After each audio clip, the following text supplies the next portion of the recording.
Bismillahirrahmanirrahim. Assalamualaikum warahmatullahi wabarakatuh. Alhamdulillah akhirnya setelah bertahun-tahun terpisah saya bisa ketemu lagi dengan saudara saya.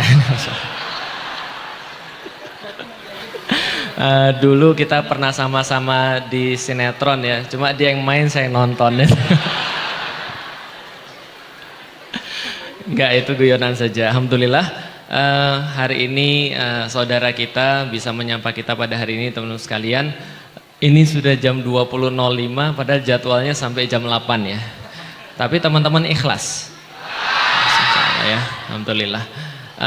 Hari ini kita bicara tentang Al-Quran, kita bicara tentang bagaimana Al-Quran itu mengubah dunia insya Allah. Dan sebelum kita belajar jauh-jauh tentang Al-Quran mengubah dunia, kita coba sedikit ngobrol tentang Al-Quran yang mengubah satu orang. Jadi saya tadi ngobrol sama Mas Roger, lalu kemudian Mas Roger tuh nggak enak ya, Koh Roger aja ya itu ya. Walaupun wajah saya kelihatan lebih tua daripada dia, tapi jangan tertipu itu ya. Jadi saya WhatsApp-WhatsAppan terus kemudian yuk mampir yuk kemari, ada kajian sama Ustadz Fatih Karim. Lalu kemudian beliau berkenan, alhamdulillah ini pertama kalinya beliau muncul di depan jamaah. Dan beliau sampaikan, saya harus ngomong apa? Saya bilang gak usah ngomong pun insya Allah sudah semangat. Kalau gitu pulang aja mas sekarang. Nah jadi insya Allah walaupun gak ngomong pun insya Allah sudah memberikan semangat. Karena saya sebagai orang yang masuk Islam juga, saya juga merasa begitu. Walaupun kita tidak ngomong, tapi kita sudah memberikan semangat pada orang-orang yang memang dari awal sudah muslim. Tapi saya bilang tetap disapa jamaahnya, lalu kemudian disampaikan kesan-kesan ketika masuk Islam, lalu kemudian seperti apa kalau itu pesan-pesannya. Tapi lalu dibilang nanti kalau ada yang tanya gimana? Kalau nanti ada yang tanya biar Ustadz Fatih Karim aja yang jawab gitu kan. Baik, kita berikan kesempatan pada Koh Roger untuk menyapa jamaah di sini. Silahkan, Koh Roger. Apapun boleh, mau ngomong apa aja boleh, silahkan. Terima kasih Ustaz. Assalamualaikum warahmatullahi wabarakatuh.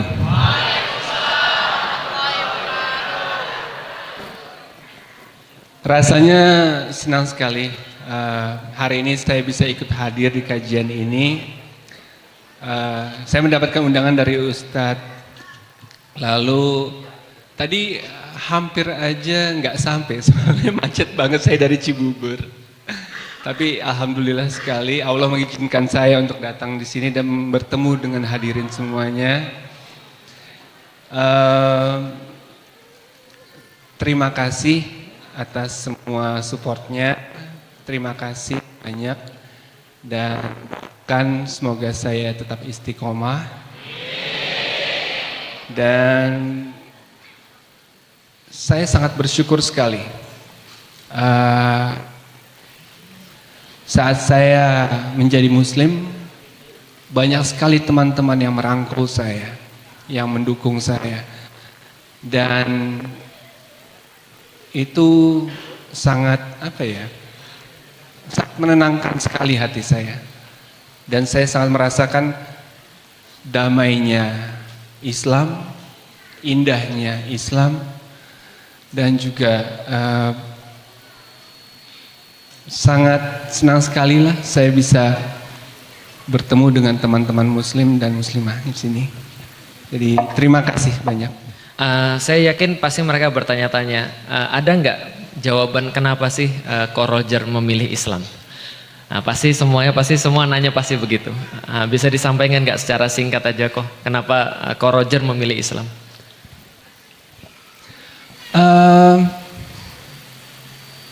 Kalau yang saya rasakan,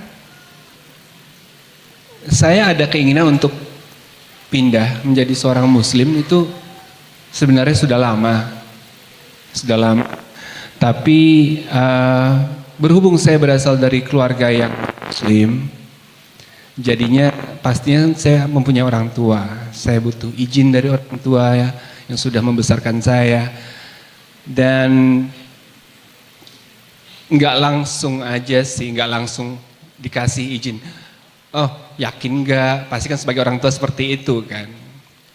Tapi syukur alhamdulillah, orang tua juga tetap ingin melihat apakah saya serius orang tua juga bertanya, apakah sudah bisa Iqra? Apakah sudah mulai membaca Al-Quran? Orang tua saya sangat mendukung sekali. Dan itu merupakan kenangan terindah terakhir ya dari almarhumah ibu saya. Dan untuk menjawab pertanyaan kenapa saya ingin menjadi seorang muslim,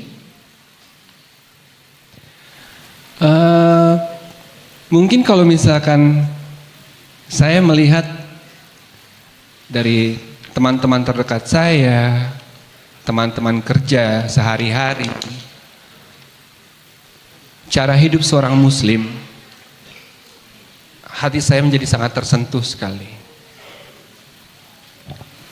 Saya ikut merasakan damainya untuk sholat,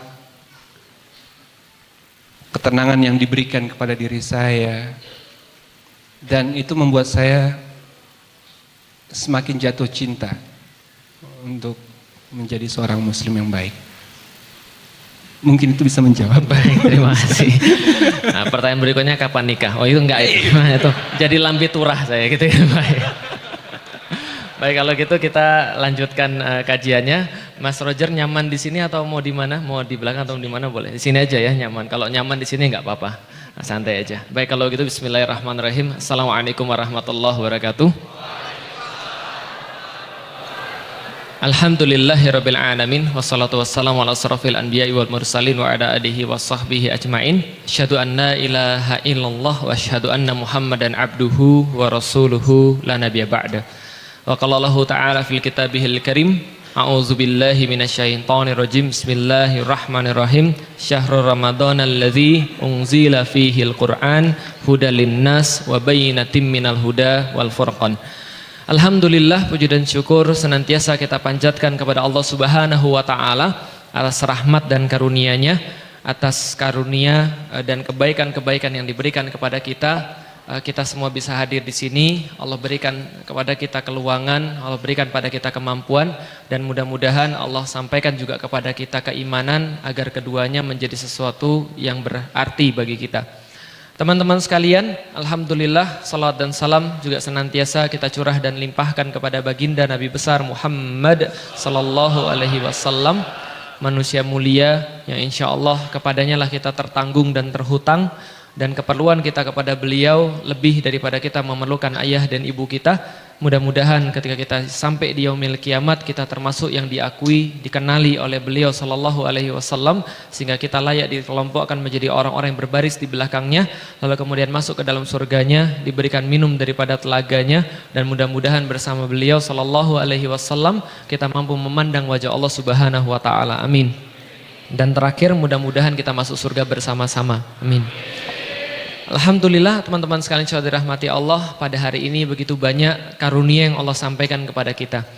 Kadang-kadang karunia-karunia itu mungkin tidak kita sadari, mungkin tidak kita akui, atau mungkin bagi kita sebagai sesuatu yang lalu. Pada hari ini tidak hanya Mas Roger, Ko Roger yang datang ke sini, tapi ada banyak. Tadi saya ada jamaah saya ngabarin, ada katanya teman-teman dari ojek online yang kemudian, oh ternyata ada Felix Xiao ngisi dan Fatih Karim ngisi. Ya sudah, kemudian nggak jadi narik, Masya Allah. Nah, kita doakan mudah-mudahan rezekinya 2 kali lipat dapat insya Allah. Alhamdulillah, pada hari ini teman sekalian juga sudah menyaksikan tadi aktor gitu kan ya, tampan gitu kan ya, berkecukupan. Alhamdulillah mereka mau masuk ke dalam Islam, mendalami apa itu Islam, mengerti bagaimana kedamaian yang ditawarkan oleh Islam.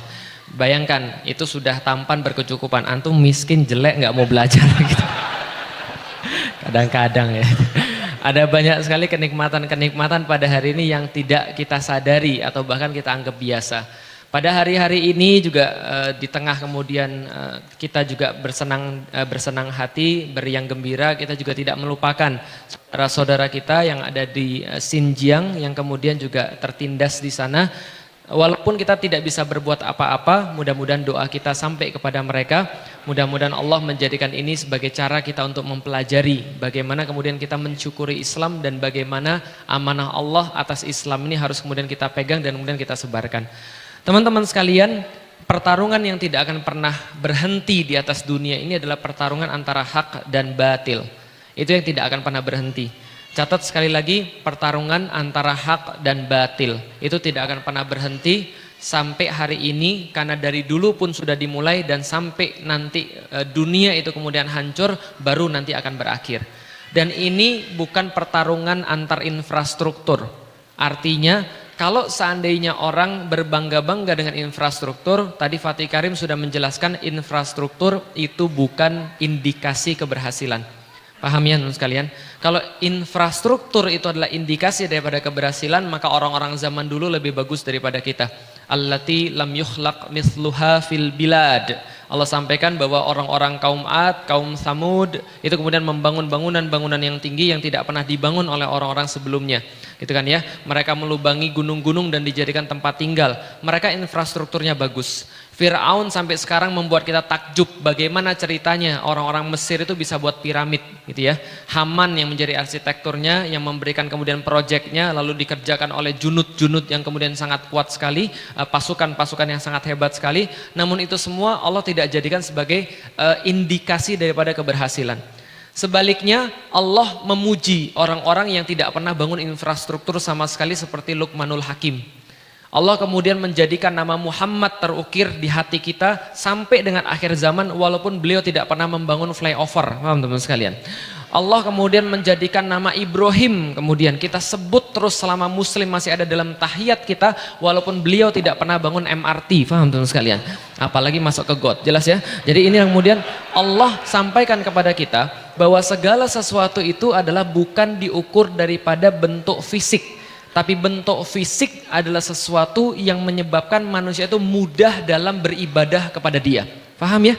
Jadi kalau artinya ada banyak bentuk-bentuk fisik yang ada pada antum, yang antum kuasai, yang antum punya, tapi tidak menambah sedikit pun kedekatan antum dengan Allah, itu musibah.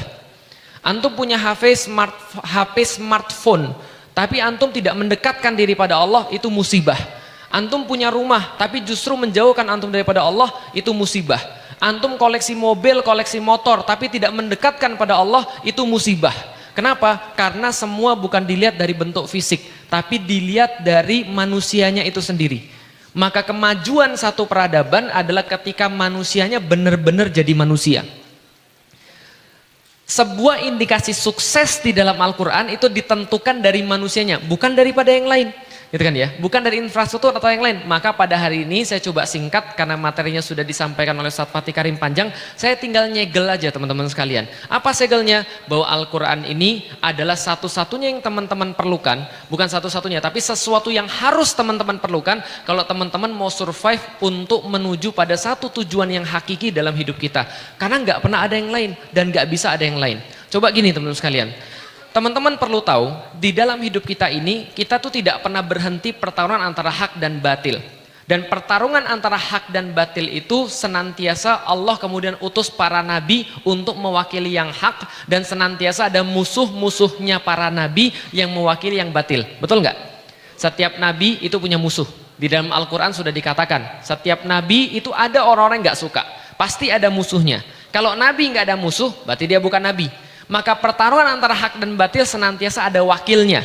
Yang hak wakilnya adalah para nabi. Sedangkan yang batil adalah kemudian musuh-musuhnya Allah yang senantiasa akan menghalangi agar disebarkannya agama Allah dan Rasulnya. Nah, sama itu semua terjadi di dunia dari zamannya Nabi Adam sampai dengan zamannya Nabi Muhammad. Tapi yang menarik teman-teman sekalian, yang menarik adalah ketika Allah mengutus para nabi untuk seluruh manusia, Allah mention nabi-nabi ada beberapa yang lebih banyak daripada nabi-nabi yang lain. Yang dimention lebih banyak daripada nabi-nabi yang lain dalam kehidupan kita sampai sekarang ada dua, cuma Nabi Ibrahim dan Nabi Muhammad. Betul nggak? Cuma dua, Nabi Ibrahim dan Nabi Muhammad. Kenapa bisa begitu? Lihat aja Anda tiap kali sholat. Anda tiap kali sholat, Anda tiap kali baca Nabi Muhammad, Anda pasti baca Nabi Ibrahim. Allahumma sholli ala, pakai Sayyidina atau tidak? Nah, boleh, mau pakai Sayyidina boleh, mau tidak pakai Sayyidina boleh, gitu kan ya. Allahumma sholli ala Sayyidina Muhammad wa ala ali Sayyidina Muhammad kama sholaita ala Sayyidina Ibrahim wa ala ali Sayyidina Ibrahim kama barakta ala Sayyidina Muhammad wa ala ali Sayyidina Muhammad wa barik ala Maksudnya wabarik ala Sayyidina Muhammad kama barokta. Wabarik ala Sayyidina Ibrahim.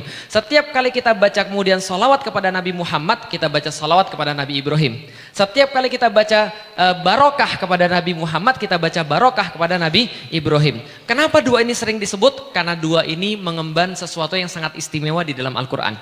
Ketika Allah menyuruh Nabi Ibrahim untuk kembali menegakkan kaidah-kaidah Ka'bah, menegakkan kembali kemudian dasar-dasar Ka'bah, maka Allah punya pesan yang sangat luar biasa di dalam Al-Quran. Silakan baca di dalam Al-Quran surat Al-Baqarah. Jadi gini ceritanya, Ka'bah itu yang bangun siapa? Yang bangun siapa Ka'bah? Ada yang bilang yang bangun Nabi Adam. Tapi ada yang bilang juga yang bangun bukan Nabi Adam, tapi yang bangun adalah malaikat. Yang bilang siapa? Ulama. Maka ketika malaikat-malaikat membangun Ka'bah, itu disediakan buat manusia untuk kemudian menyembah Allah sebagai sebuah simbol tempat persatuan. Dari zamannya Nabi Adam, Ka'bah ini sudah ada dan dijadikan sebagai pengingat kepada Allah. Ketika zamannya Nabi Nuh, Ka'bah ini kemudian bubar. Ka'bah ini kena banjir kemudian ketutup. Pada masanya Nabi Ibrahim, karena spesial, Allah minta kepada Nabi Ibrahim untuk kembali menegakkan Ka'bah, mengangkat kembali kaidah-kaidah Ka'bah. Allah kemudian wahyukan kepada Nabi Ibrahim di mana letak-letak Ka'bah. Kemudian Nabi Ibrahim mengajak kepada anaknya Nabi Ismail untuk kemudian sama-sama menegakkan Ka'bah. Setelah kemudian menegakkan Ka'bah, Nabi Ibrahim berdoa kepada Allah, ya Allah, jadikan Ka'bah ini mathabatal linnas, tempat berkumpulnya buat manusia. Pertanyaan saya, berarti Ibrahim ini visinya lokal atau global? Lokal atau global? Paham ya? Jadi Ibrahim itu visinya nggak lokal. Jadi dia nggak bilang, ya Allah jadikan Ka'bah ini tempat berkumpul buat keturunanku saja. Enggak.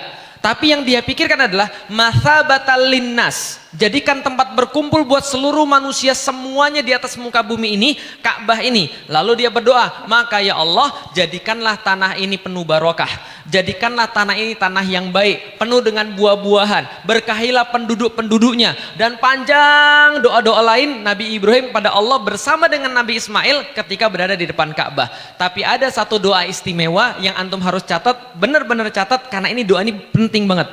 Di dalam surat Al-Baqarah, ketika Nabi Ibrahim berdoa pada Allah, ada satu doa yang sangat spesial. Apa doanya? Rabbana wab'ats fihim rasulam minhum yatlu alaihim ayatika wa yu'allimuhumul kitaba wal hikmah wa yuzakkihim. Ya Allah, tolong ya Allah, di antara doa-doa yang lain, ini yang paling penting ya Allah. Ya Allah, tolong utus buat umat semua manusia ini satu rasul dari golongan orang-orang di sekitar Ka'bah, dari keturunanku yang kelak akan melakukan 4 tugas kepada mereka. Satu, Nabi ini membacakan ayat-ayatmu ya Allah. Yang kedua, mengajarkan pada manusia Alkitab. Yang ketiga, mengajarkan kepada manusia Al-Hikmah. Yang keempat, mensucikan mereka semuanya. Berarti gini loh ceritanya, Nabi Ibrahim Allah bebankan satu tugas besar. Satu tugas berat banget. Tidak hanya besar tapi berat. Apa? Mengislamkan seluruh penduduk dunia. Loh, emang Nabi Ibrahim Islam, Ustaz? Nabi Ibrahim itu Islam, tapi makna secara umum. Karena makna secara khususnya ada pada Nabi Muhammad. Islam itu adalah kemudian agama kita. Tapi makna secara umum, Nabi Ibrahim bilang, Nabi Ismail bilang, Ishak bilang, Yakub bilang, keturunannya mereka semua bilang, nahnu muslimun, nahnu lahu muslimun. Kami semua bagi engkau ya Allah adalah orang muslim. Itu adalah orang-orang yang Islam, maksudnya begitu. Nah, maka kemudian beratnya kemudian tugas ini bagi Nabi Ibrahim untuk mengislamkan seluruh penduduk dunia, menjadikan Ka'bah sebagai tempat berkumpul bagi manusia. Ibrahim tahu umurnya nggak seberapa. Ibrahim tahu bahwa dia tidak punya kekuatan sampai pada akhir masa. Maka doanya kira-kira begini, ya Allah, saya tahu berat sekali ini tugas saya dan gak mungkin saya bisa nyelesain semua ini, dan gak bisa saya nyelesain semua ini kalau umur saya cuma segini. Maka ya Allah, utus seorang nabi yang datang di akhir masa menyelesaikan dan menyempurnakan tugas saya.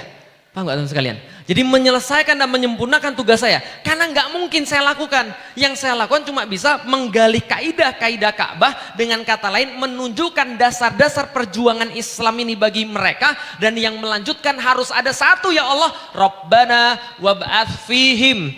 Ya Allah, utus nabi ke tengah-tengah mereka, melanjutkan tugas saya, rasulam minhum, yaitu kemudian nabi daripada golongan mereka, rasul daripada golongan mereka, sekitar Ka'bah, keturunanku ya Allah, yang kelak akan menyelesaikan visi besarku untuk manusia semuanya di dunia. Pertanyaan saya, ini dijawab Allah atau tidak? Dijawab Allah atau tidak? Enggak semudah itu dijawab Allah.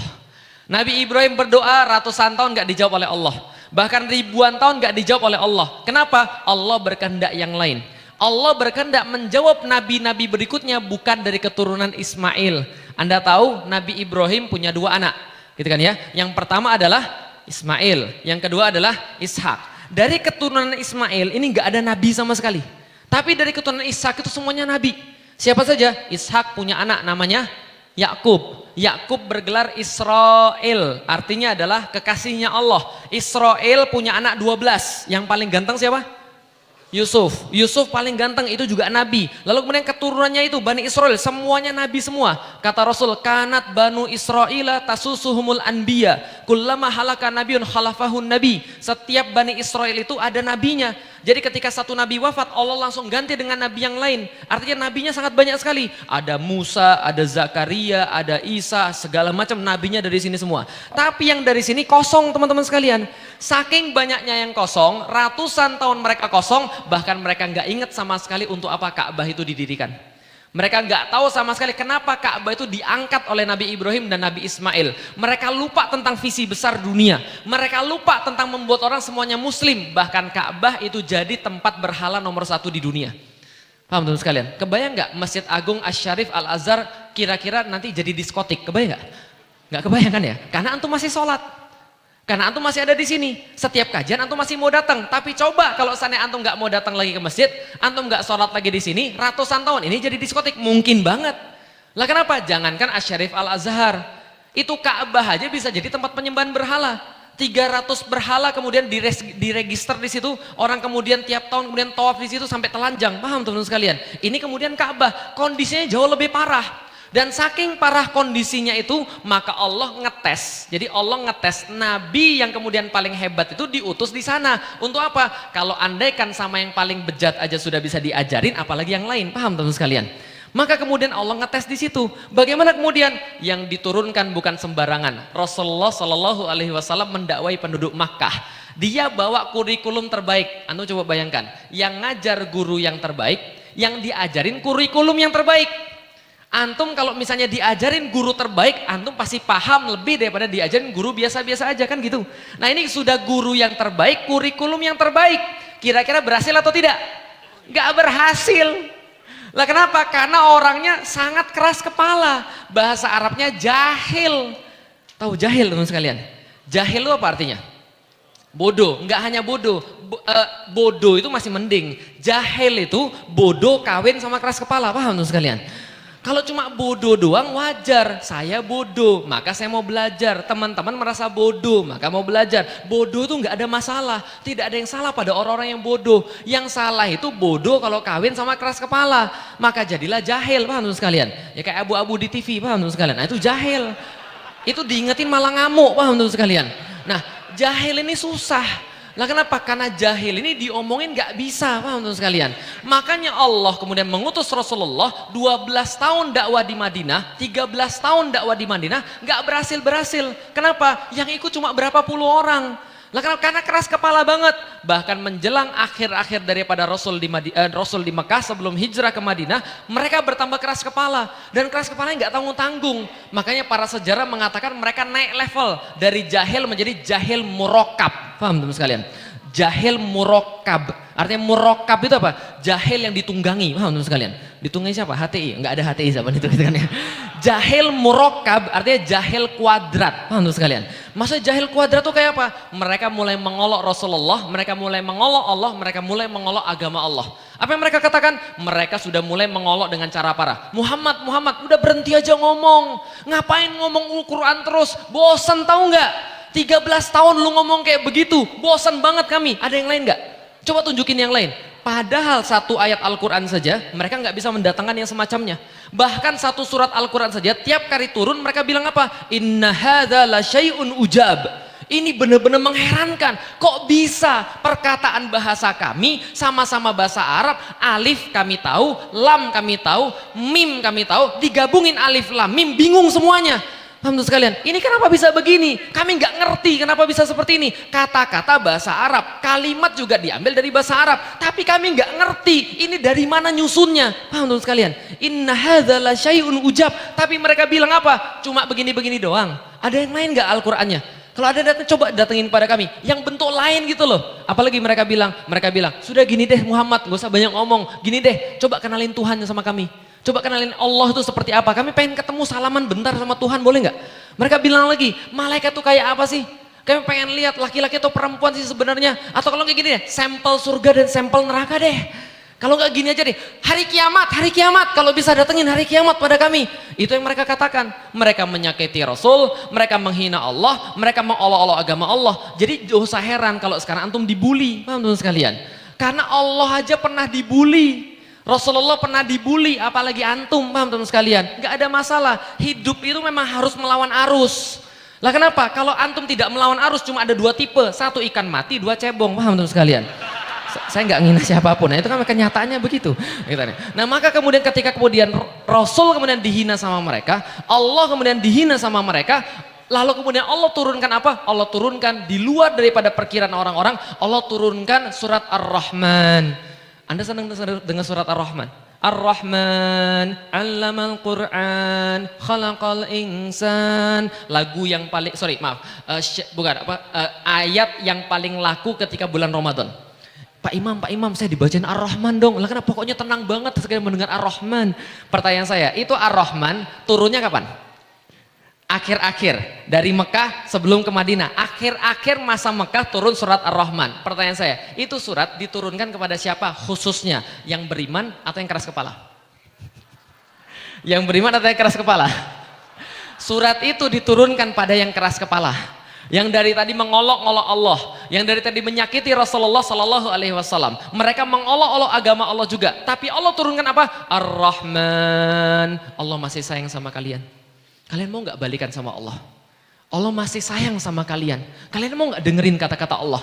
Maka di dalam surat Ar-Rahman itu, setelah Allah menunjukkan segala macam kekuasaannya, setelah Allah menggambarkan ada pohon, Allah yang ciptakan, ada kurma, mayang-mayangnya, selaputnya, semua yang membuat manusia merasa ujab itu, merasa sangat ajaib itu, lantas kemudian Allah berkali-kali bertanya kepada mereka, fabi ayyi alai rabbikuma tukadziban. 31 kali Allah ulangi di dalam surat Ar-Rahman yang sangat kita hafal. Kenapa? Allah sedang berbicara sama orang keras kepala. Paham nggak? Karena orang keras kepala itu nggak bisa diomongin sekali.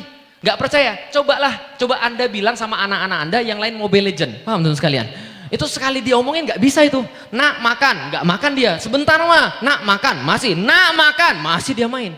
Nah kenapa orang keras kepala tuh nggak bisa sekali dua kali? Allah panggil 31 kali di dalam Al-Quran. Fabi ayyi alai rabbikuma tukadziban. Wahai manusia, yang mana yang Anda bilang Allah tuh zolim pada Anda? Allah sudah begini, Allah sudah begini. Kayak yang mana Allah bilang zolim? Setiap sebelum dan sesudah fabi ayyi itu Allah selipkan kemudian cerita-cerita. Bagaimana kemudian yang mana yang kalian dustakan daripada Allah? Kalian nggak mikir begini-begini. Yang mana yang kalian dustakan daripada Allah? 31 kali Allah tanya, tapi mereka nggak peduli. Mereka malah makin keras kepala. Dari situlah kemudian mereka bilang, Muhammad ini ngomong terus, kita bunuh aja.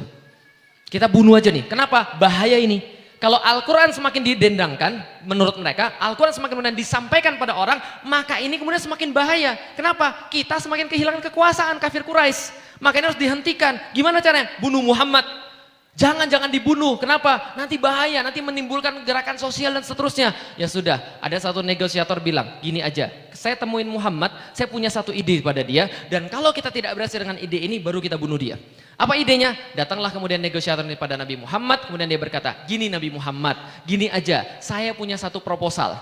Saya tahu agama kita beda. Saya tahu keyakinan kita beda. Saya tahu bahwa Tuhan kita juga beda. Semua beda, saya tahu. Tapi mbok ya kita saling menghormati. Mbok ya kita toleransi. Mbok ya kita jangan begini terus. Kita harus menemukan satu solusi win-win solution gitu loh. Lah terus gimana caranya? Gini aja Muhammad. Gimana kalau setahun kamu nyembah Tuhan saya, setahun saya nyembah Tuhan kamu. Paham teman sekalian? Setahun kamu nyembah Tuhan saya, setahun saya nyembah Tuhan kamu. Kayaknya menarik ya.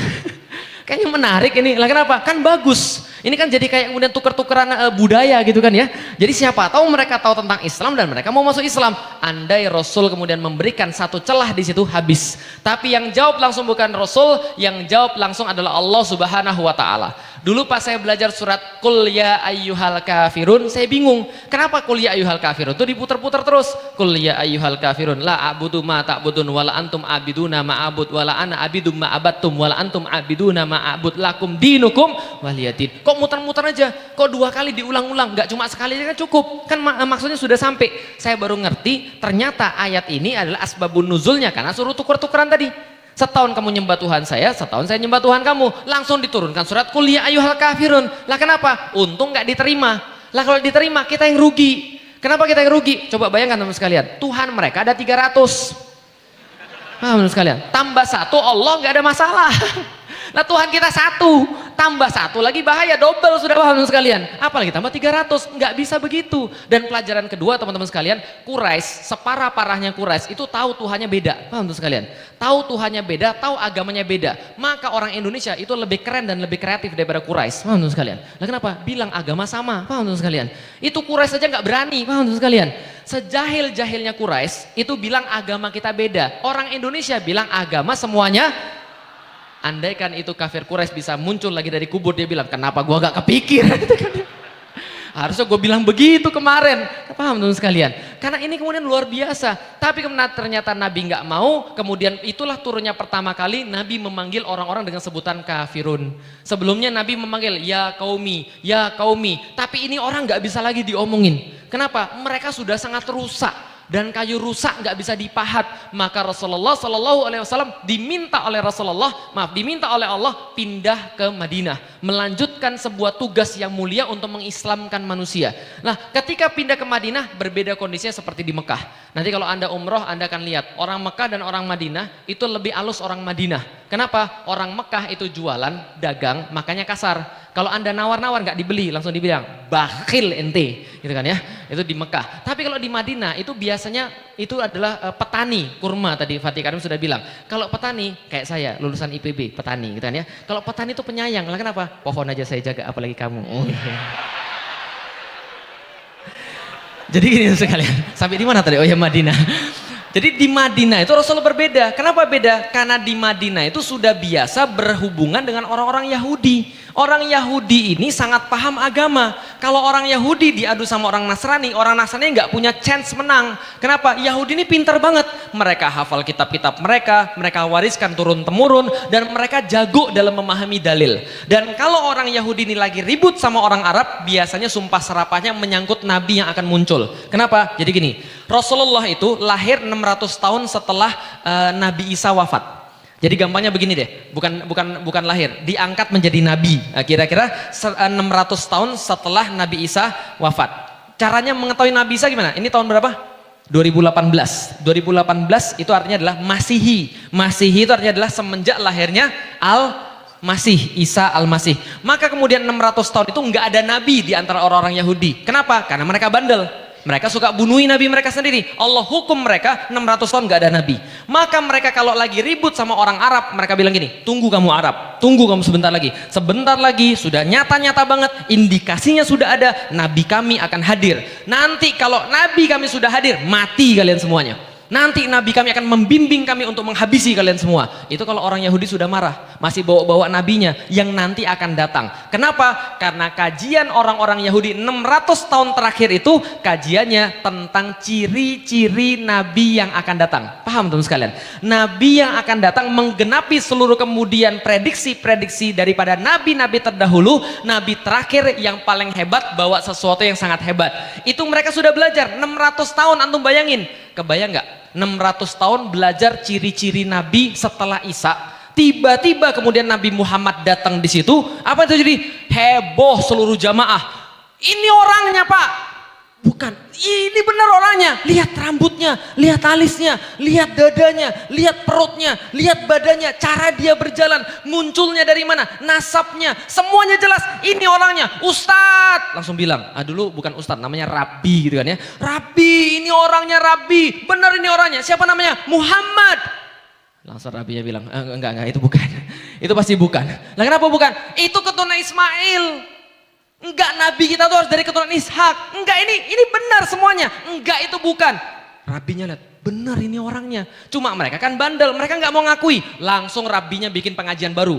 27 alasan kenapa Muhammad bukan nabi, upload ke YouTube. Paham teman sekalian? Kalau sekarang kita ada begitulah.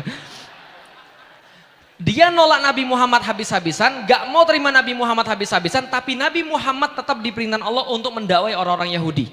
Itulah kenapa di dalam kitab kita, Al-Quran, ada banyak kata-kata, Ya Bani Israel, Ya Bani Israel. Antum kira Allah panggil siapa itu? Itu Allah panggil orang-orang Bani Israel. Dan itu bukan orang-orang yang beriman. Kalau pada orang beriman, Ya ayyuhalladzina amanu. Tapi ada di dalam Al-Quran, Ya Bani Israel, azkuru ni'matallahi alaikum. Lalu seterusnya, dan seterusnya, dan seterusnya. Wa anni fadoltukum alal alamin, dan seterusnya. Dan itu untuk mereka semuanya. Dan untuk mereka itu tidak ada beda dengan orang-orang muslim. Contoh, Ya ayyuhalladzina amanu sta'inu bisabri wassalah. Wahai orang-orang beriman, sabarlah, mintalah tolong pada Allah dengan sabar dan salat. Untuk Bani Israel juga sama, ista'inu bisabri wassalah. Wahai Bani Israel, bersabarlah pada Allah, minta tolonglah pada Allah dengan sabar dan salat. Sama-sama disuruh sabar dan salat. Agamanya nggak beda. Orang-orang Bani Israel suruh salat, orang muslim suruh salat. Dan tebak kiblatnya kemana? Kiblatnya ke Baitul Maqdis. Maka mereka bilang Yahudi, alah adik kelas agama kopas. Maaf sekalian. Kopi pasta kita doang. Dia sholat cuma ikut-ikut kita doang. Dia puasa cuma ikut kita doang. Karena orang Yahudi puasa, kita puasa. Kapan puasanya? Ayamul Bid 13, 14, 15. Itu puasanya Yahudi original. Original puasa Yahudi 13, 14, 15 diikuti oleh kemudian Nabi Muhammad dan kemudian umat Nabi Muhammad, dan Yahudi bilang agama kopas. Lalu kemudian didakwai nggak bisa-bisa, sampai pada satu titik Allah katakan karena orang-orang itu nggak didakwai nggak bisa-bisa, Allah katakan sudah selesai sampai di sini. Allah bilang sekarang kalian adalah umat yang baru. Gimana caranya? Allah ganti semuanya. Satu, Allah ganti kiblatnya. Tiba-tiba kemudian dari Baitul Maqdis mengarah kepada Ka'bah. Maka kemudian langsung muter semuanya 180 derajat. Makanya kalau di Madinah ada masjid kiblatain. Ada masjid dengan dua kiblat. Kenapa? Karena kesini ke Baitul Maqdis, karena kesini ke Ka'bah. Jadi nggak bisa dua-duanya sholat itu.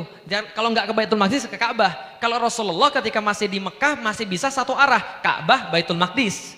Tapi kalau sudah pindah ke Madinah, Ka'bah di belakang, Baitul Maqdis di depan. Kalau ngadep ke Ka'bah, Baitul Maqdis di belakang. Paham teman sekalian? Maka diubah. Menariknya di dalam Al-Quran, ketika diubah arah kiblat, maka seluruh orang Yahudi kaget dan stres. Kok berubah Muhammad? Kok berubah Muhammad? Kenapa nggak ke tempat yang dulu lagi? Kenapa berubah Muhammad? Berarti mereka peduli atau enggak?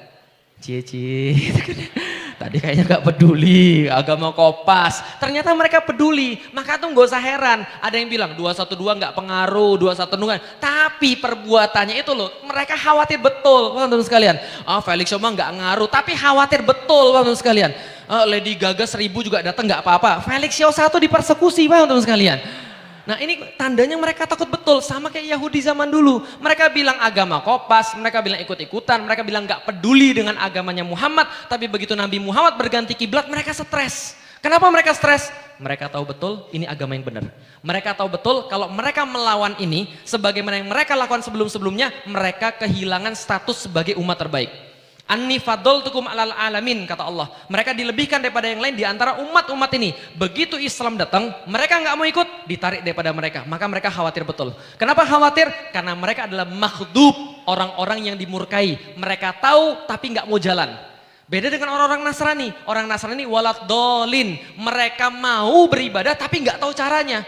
Makanya orang-orang Nasrani itu kata Rasulullah paling dekat dengan kita. Kenapa? Karena ketika kita kasih tahu caranya, mereka sudah mau beribadah. Bisa difahami teman sekalian. Tapi Yahudi itu mereka tahu caranya, tapi nggak mau beribadah pada Allah.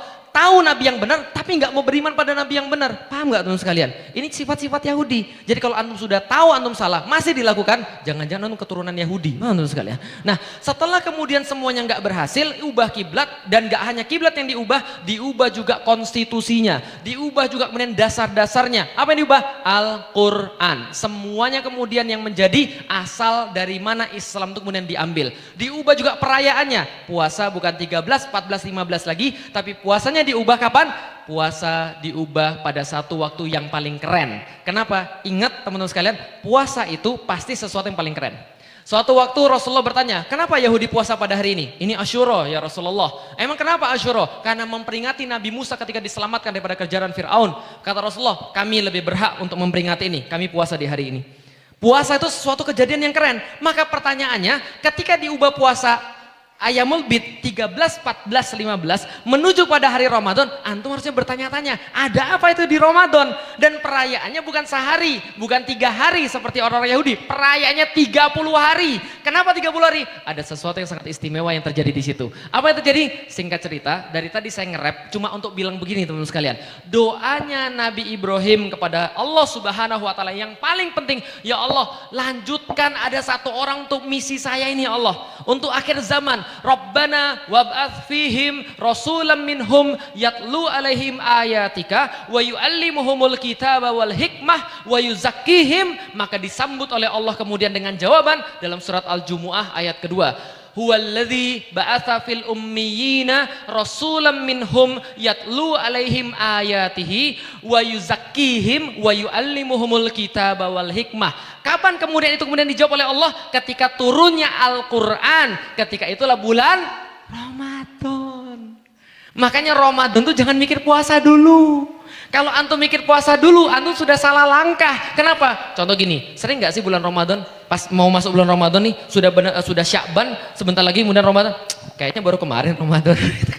Ada nggak yang sering mikir begitu? Puasa lagi, puasa lagi. Antum mikirnya udah puasanya dulu, makanya berat Ramadan antum.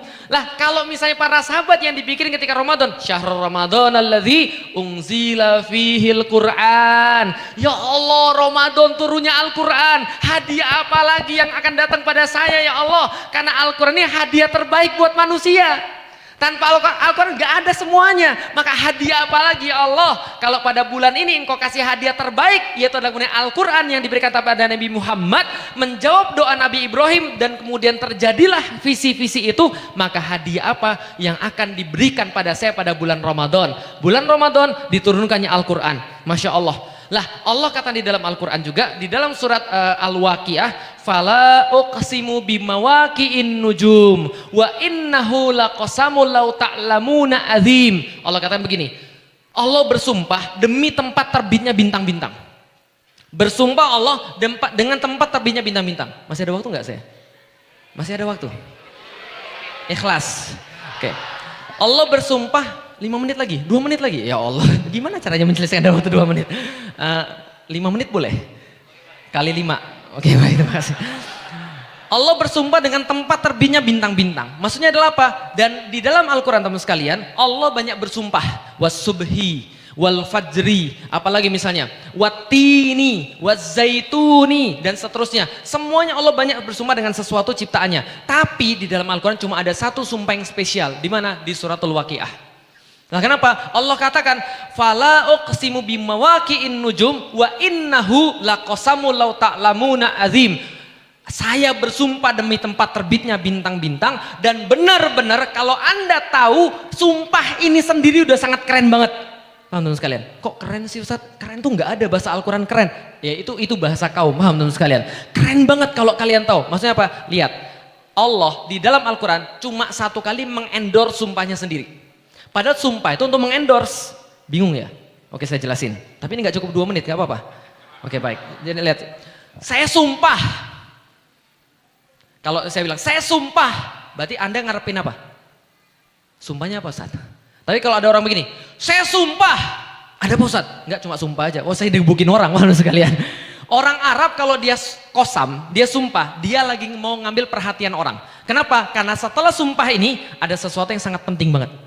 Contoh misalnya, saya sumpah, lapar saya. Penting gak sih? Sekalian digebukin orang, sekalian. Tapi kalau orang Arab bersumpah, pasti ada sesuatu yang sangat penting. Karena dia mau menyampaikan sesuatu yang sangat penting, maka dia bersumpah. Dan bahwa sesuatu yang sangat penting itu biasanya ada hubungannya dengan sumpah dia. Contoh, wal fajri, berarti ada hubungannya dengan fajar. Was subhi, berarti ada hubungannya dengan subuh. Contoh, was subhi, demi subuh. Nanti besok pagi ada tentara yang akan datang ke sini. Sumpah saya. Maka itu kemudian untuk mengendorse pesan. Sumpah itu sendiri untuk mengendorse pesan. Sumpah tidak berarti tanpa ada pesannya. Tapi di dalam Al-Quran suratul Waqiah, Allah ngendorse sumpahnya sendiri. Demi tempat terbitnya bintang-bintang di langit. Dan di dalam tempat terbitnya bintang-bintang di langit, sumpah saya tadi, itu keren banget kalau Anda pelajari. Loh maksudnya apa ini? Ini beritanya belum ada, baru sumpahnya doang.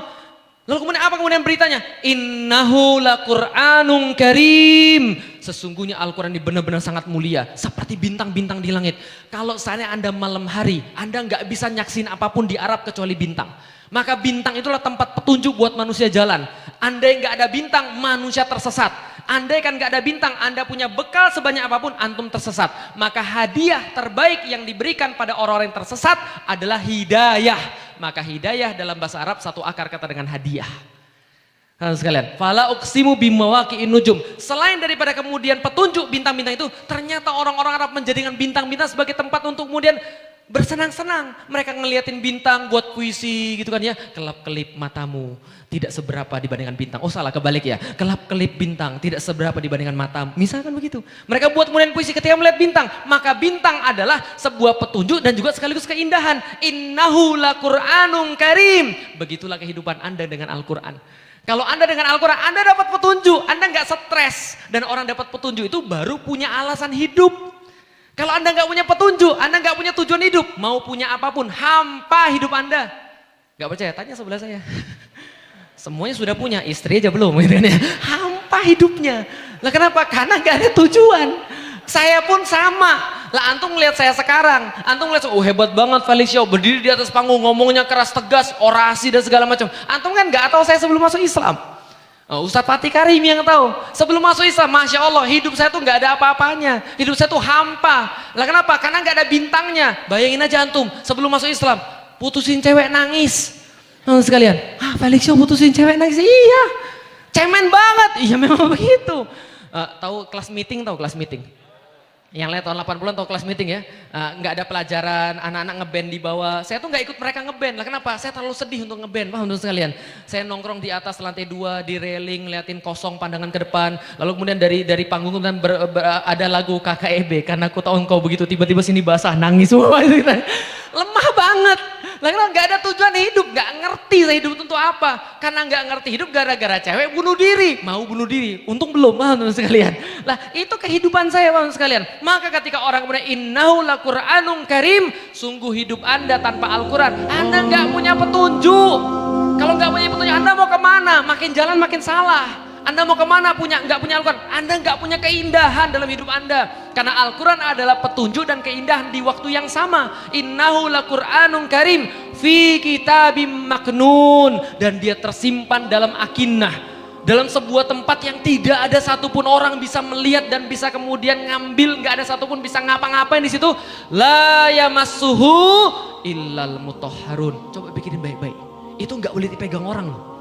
Jin itu mau ngelihat Al-Quran, dilempar pakai kemudian apa? Komet.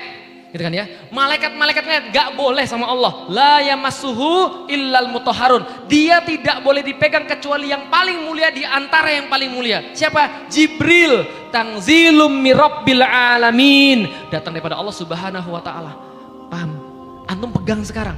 Artinya apa? Kalau antum diperbolehkan pegang Al-Quran, tolong hargai hidayah yang Allah kasih pada antum itu. Nggak semuanya boleh pegang. Saya mau ngasih tau dikit aja teman sekalian. Abu Thalib nggak kurang jasanya pada Rasulullah Sallallahu Alaihi Wasallam. Dia nggak bisa megang Quran. Bapak saya itu nggak kurang jasanya kepada saya. Dia nggak bisa megang Quran sampai sekarang. Walaupun saya doain terus dia. Antum bisa pegang Quran, antum bisa baca Quran. Artinya apa? Ada amanah yang Allah berikan pada antum. Paham nggak teman sekalian? Hidayah itu tolong dihargai. La yamassuhu illal mutahharun. Tidak boleh dipegang kecuali yang benar-benar diizinkan oleh Allah Subhanahu wa taala. Antum sudah diizinkan. Jadi kalau antum nggak baca Al-Quran, kalau antum nggak senang dengan Al-Quran, antum jangan senang. Saya tuh malas baca Quran. Antum jangan, bukan antum yang malas baca Quran, Quran yang malas antum pegang. Paham nggak? Quran yang malas antum baca. Antum nggak layak soalnya. Lah kalau antum masih layak megang Quran, antum masih layak baca Quran, mbok ya kemudian penuhi kemudian hak-haknya tadi. Karena antum sudah dapat hidayah pada Allah. Yang pengen saya sampaikan teman-teman sekalian, lihat ini terakhir banget 7.000 tahun kemudian sekalian. 7.000 tahun peradaban manusia, kita nggak tahu sampai kapan. Sekarang sudah 7.000-an tahun peradaban manusia. Ada satu titik kecil di mana Al-Quran diturunkan, Masya Allah. Al-Quran diturunkan satu malam, Lailatul Qadar, inna anzalnahu fi Lailatul Qadar. Satu malam saja di antara 7.000 tahun peradaban manusia dari zaman Adam sampai dengan zamannya sekarang. 7.000 tahun, satu malam dong, ting turunkan Al-Quran. Satu titik kecil sekali. Tapi titik kecil ini, pahami baik-baik, titik kecil ini diturunkan Al-Quran. Mengubah peradaban dunia. Mengubah peradaban dunia. Miliaran orang berubah.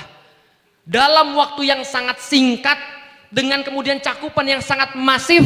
Dan waktu permanen. Sampai detik saya berbicara, nggak balik lagi orang-orang tercelup Al-Quran ini. Kalau antum benar-benar mau dengan Al-Quran, Masya Allah. Nabi ada 25 di dalam Al-Quran yang disebutkan. Satu yang keren, Rasulullah SAW. Kenapa? Dia ketempelan Al-Quran.